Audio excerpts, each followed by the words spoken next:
सर्व मित्रांना शुभ सकाळ। आपल्या आवडत्या राहुल खैरमोडे व्लॉग्स या यूट्यूब चॅनलवर मी राहुल आपणा सर्वांचं मनपूर्वक स्वागत करतो। आंबा लागवड समस्या आणि उपाय सिरीज अंतर्गत केले जाणारे आंबा बागेचं उत्तम असं व्यवस्थापन याच्याबद्दल आपण माहिती घेत आहोत आणि आपल्या आवडत्या राहुल खैरमोडे व्लॉग्स या यूट्यूब चॅनलवरून आपण नियमितपणे सर्व आंबा उत्पादक शेतकरी बांधवांना अतिशय सुंदर अशी माहिती नेहमीच आपण देत असतो। आणि त्या सिरीज मध्ये आज आपण रायगड जिल्ह्यातील श्रीवर्धन तालुक्यातील आंबा उत्पादक शेतकरी सन्माननीय कौस्तुभजी शेवाळे यांच्या बागेबद्दल आपण थोडक्यात माहिती आजच्या या व्लॉग मध्ये आपण पाहणार आहोत। आदरणीय शेवाळे साहेबांनी 2 वर्षापूर्वी श्रीवर्धन तालुक्यातल्या अतिशय डोंगराळ भागामध्ये एक आंब्याची लागवड या ठिकाणी केलेली आहे। अर्थातच कोकण आणि हापूसचं असणारं नातं आदरणीय शेवाळे साहेबांनी या ठिकाणी जाणीवपूर्वक सांभाळले आणि बहुतांश आपल्या बागेमध्ये लावलेला आंबा हा पूर्णपणे हापूस अर्थात अल्फांजो या जातीचा लावलेला पाहावयास मिळतो।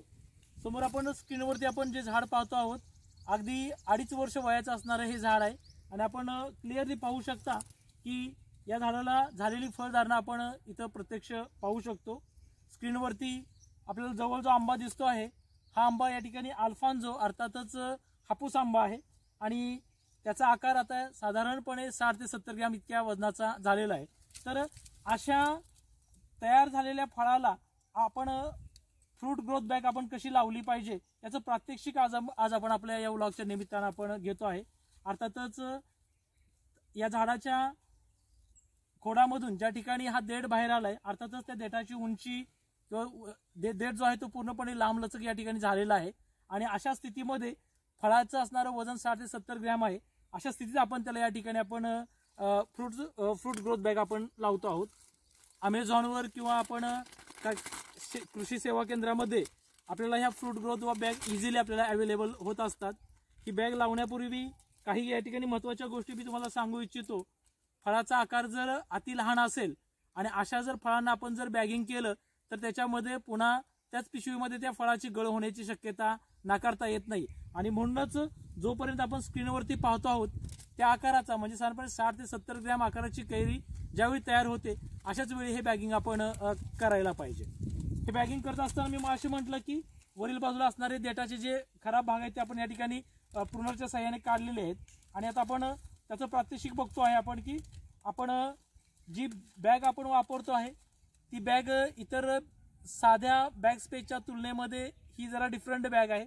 अर्थातच ह्याला बाहेरच्या बाजूने कागदी कव्हर आहे आणि आतल्या बाजूने असणारं जे काळं कोटिंग आहे त्याच्यामुळे सन बर्निंग पासून असेल, फळमाशीच्या प्रादुर्भावापासून असेल, थ्रिप्स पासून असेल, बुरशीपासून असेल, सर्व किडींपासून काय होतं की या फळाचं संरक्षण यामध्ये करता येतं आणि म्हणूनच आपण याला जर आपण बॅग लावली तर नक्कीच एक एक्सपोर्ट क्वालिटीचं फळ आपण तयार करू शकतो। अशा पद्धतीने आपण या दोन्ही कैऱ्या आपण या पिशवीमध्ये एकत्र घेतल्यात आणि वरील बाजूचा असणारा जो कागद आहे तो एकत्र गुंडाळून आपण त्याला या ठिकाणी पूर्णपणे आता पॅक केलेला आहे। या फ्रूट ग्रोथ बॅगचा फायदा नेमका काय असतो मी तुम्हाला आता सांगितलं। मात्र असं जरी असलं तरी सुद्धा या ठिकाणी मी आवर्जून नक्की सांगेन की तयार होणारी फळं ही गुणवत्ताक्षम जर तयार करायची असतील मग त्याचा फळाचा असणारी जी ग्लोईंग स्किन असेल, त्याला येणारा आकर्षक रंग असेल, त्याचप्रमाणे फळ या ठिकाणी फळमाशीच्या प्रादुर्भावापासून मुक्त होणं असेल तर या सर्व गोष्टी याच्यामध्ये आपल्याला साध्य करता येतील आणि म्हणूनच अशा जर बॅग आपण लावल्या तर कालांतरानं याच्यामध्ये तयार होणारं जे फळ आहे हे फळ पिकलं जरी तरी सुद्धा या ठिकाणी पुन्हा ह्याच बॅगमध्ये पडत असतं। त्यामुळं फळाचं नुकसान होण्याचं देखील काही कारण याच्यामध्ये आपल्याला आढळून येत नाही। आपण स्क्रीनवरती पाहू शकता तर जवळून घ्या आपण स्क्रीनवरती पाहू शकता या ठिकाणी मगाशी आपण बॅगिंग केलं त्याच पद्धतीनं खालील बाजूला सुद्धा या ठिकाणी अतिशय चांगलं असं सेटिंग या ठिकाणी फळाचं झालेलं पाहावयास मिळतंय। याला सुद्धा आपण या ठिकाणी प्रात्यक्षिक आपण करतो आहे। मी मगाशी दाखवलं ती या ठिकाणी डियान या कंपनीचं जितेन शहा म्हणून एक याचे होलसेलचे व्यापारी आहेत त्यांच्याकडून या बॅग्स आपण खरेदी केल्या होत्या। साधारणपणे याची लांबी रुंदी आपण स्क्रीनवरती पाहू शकतात। बाहेरच्या बाजूने याला खाकी कलर आहे, आतल्या बाजूने याला काळं पूर्णपणे कोटिंग आहे। लावण्यापूर्वी या ठिकाणी आतमध्ये हात घालून थोडीशी आपण पोकळ जागा या ठिकाणी जर करून घेतली आणि त्याच्यामध्ये नंतर आपण काय केलं की हे तयार होणारे जे आंबे आहेत हे आपण जर याच्यामध्ये जर आपण घातले तर नक्कीच खूप फायदा या ठिकाणी होत असतो।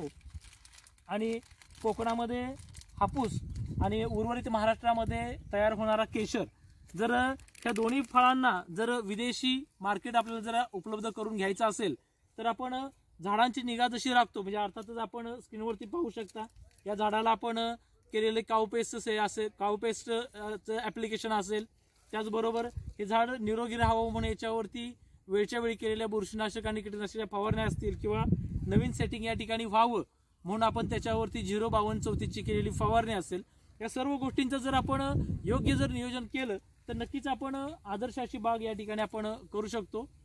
आज शेवाळी साहेबांच्या बागेमध्ये आपण 19 ऑक्टोबर 2023 रोजी काय केली होती, पहिली छाटणी घेतली होती आणि आज मी तिला आपण ज्या झाडांना फळं आलेली आहेत त्याला आपण बॅगिंग तर करतोच आहे, त्याचबरोबर पुढील वर्षीसाठी ही बाग अतिशय चांगल्या पद्धतीने आपल्याला कशा पद्धतीने तयार करता येईल यासाठी असणारं जे पुढचं अर्ली हार्वेस्टिंगचं मेथड जी आहे ते आपण 1 मे पासून या ठिकाणी सुरू करतो आहे.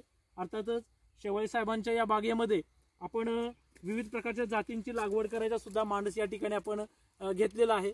अर्थातच हापूस म्हणजे कोकणामध्ये हापूस हा चांगला येतोच, पण त्याचबरोबर उर्वरित महाराष्ट्रामध्ये पिकणारा केशर असेल किंवा जास्त उत्पादन देणारी आम्रपाली असेल, त्याचबरोबर या ठिकाणी तोतापुरी असेल किंवा हापूसच्या संकरातून तयार झालेला रत्ना असेल, सिंधू असेल किंवा काही परदेशी जाती असतील, तर या सर्व जातींची लागवड सुद्धा या ठिकाणी आपण चालू वर्षी या बागेमध्ये आपण करणार आहे.